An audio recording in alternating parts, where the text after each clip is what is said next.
Welcome back students to your English language class. Let us continue our explanation of chapter 4, that is nouns. Now yesterday we had done 2 points, that is common noun and proper noun. Now let's move forward to the third and the fourth one, that is collective noun and abstract noun. Now see, as we have done common and proper noun, but this line, as you can see in the book, nouns that are both common and proper, इनको एक बार हम बहुत अच्छे से define कर लेते हैं ताकि कोई भी कंफ्यूजन ना रहे.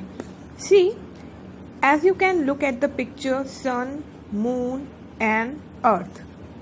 These are the pictures of the sun, moon and the earth. These are used as both common and proper nouns. Now see, वैसे तो सन, मून एंड अर्थ ये सारे आपके प्रॉपर नाउन हैं, बट कभी कभी हम इनको जनरल वे में यूज करते हैं. In that way when they become common noun. How? See, here are some examples given. Consider the following sentences. The sun is a star. The sun's rays come in through the window. The moon is the earth's satellite. The earth has 2 poles. I like the smell of fresh earth. Thus, we write sun, moon and earth beginning with the capital letters when we are talking about the star, satellite and planet respectively.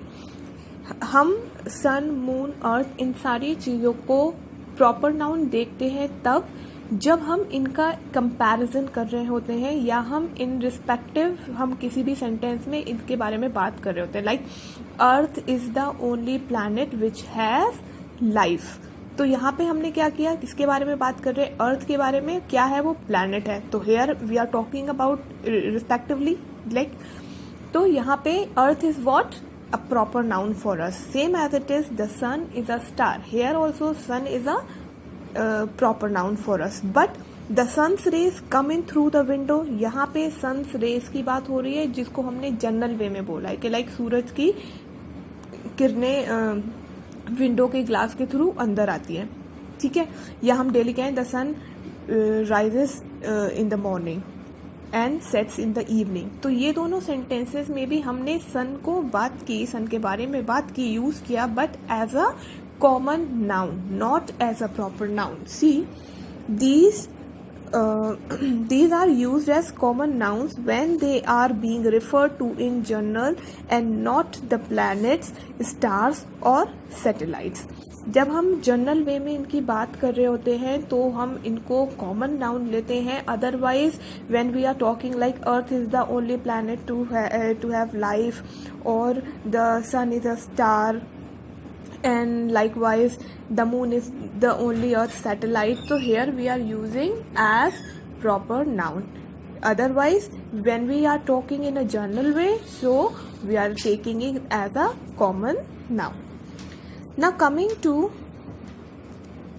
the abstract noun. See, abstract nouns express state, ideas, concepts, feelings or qualities that cannot be seen or touched but can only be felt and experienced. Abstract nouns होती हैं dear students, इनको हम general और बहुत easy वे में कहते हैं feelings को नाम देना.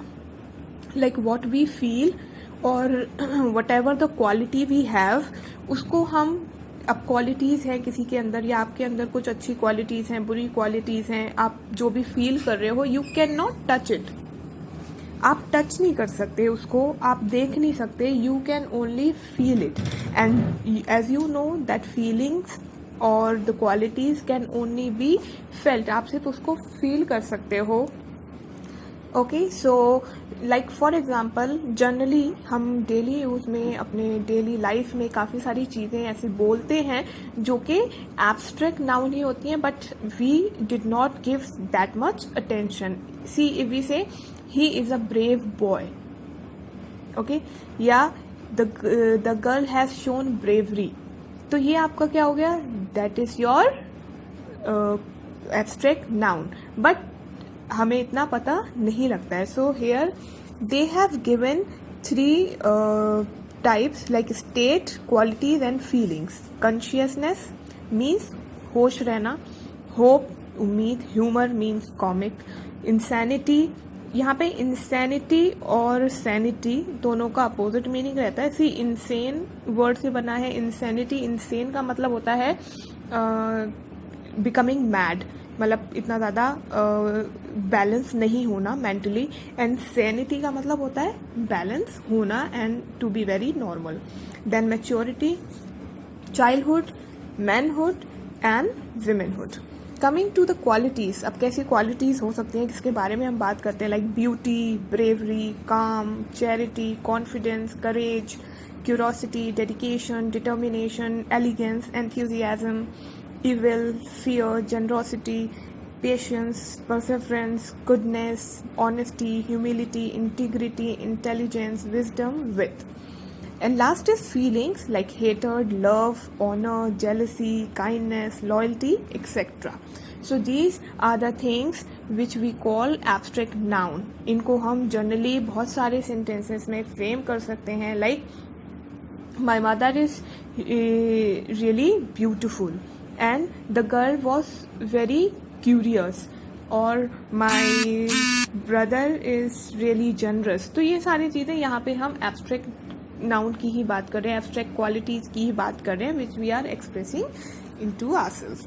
Now coming to the last one, that is collective noun. See, collective nouns क्या होते हैं, जब हम एक पर्टिकुलर बहुत सारी चीज़ों का एक ग्रुप के लिए हम एक वर्ड यूज़ करते हैं, that is collective noun. Collective noun आप कलेक्टिव वर्ड से ही पता लगता है. कलेक्टिव मीन काफ़ी सारी चीज़ों को कलेक्ट करके हमने एक नाम उसको दे दिया. Like see, collective noun denotes a group of individual as.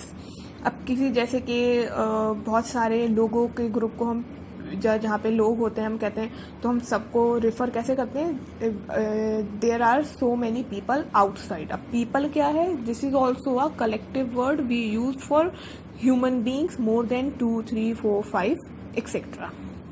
Now see, here are some examples given. A row of books, houses, trees. तो जो रो है वो एक कलेक्टिव वर्ड है जो आप बुक्स के लिए, हाउसेस के लिए, ट्रीज के लिए यूज़ करते हैं. लाइक एक ही रो में आपने सारे ट्रीज देखे. आप जनरली पार्क में जाएंगे या फिर आप कहीं गार्डन में जा रहे हैं तो एक ही रो में बहुत सारे ट्रीज लगे हुए थे. तो for that you can use books, जो जनरली हम लाइब्रेरी में देखते हैं या फिर अपनी पेंट्री में देखते हैं लगी होती हैं. हाउसेस, एक ही आप कॉलोनी में जा रहे हो, एक ही लाइन में, एक ही रो में सारे घर बने हुए हैं, तो that is a row. You are using it as a collective word. Then swarm of an, a pack of wolves, a bunch of keys.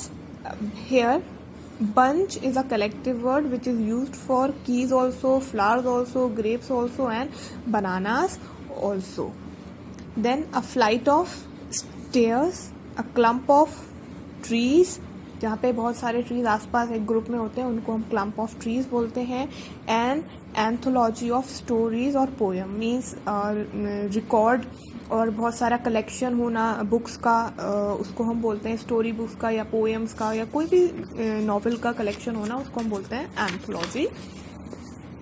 Then next is cluster of stars और grapes, a herd of cows, deers or elephants, and a shoal of fish.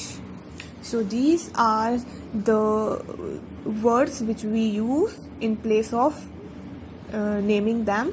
So this is the collective noun. So I hope all the nouns are being clear to you. Common noun, proper noun, collective noun, abstract noun, and how we are using common and proper both. Okay. Now coming to this exercise, I would like to tell you that you should do it yourself. इससे आपका थोड़ा revision हो जाएगा जो भी आपने collective, proper, common, abstract noun पढ़े हैं. It would be helpful to you. Otherwise, I will give you the answer. So stay tuned, keep revising and keep doing good work. Thank you.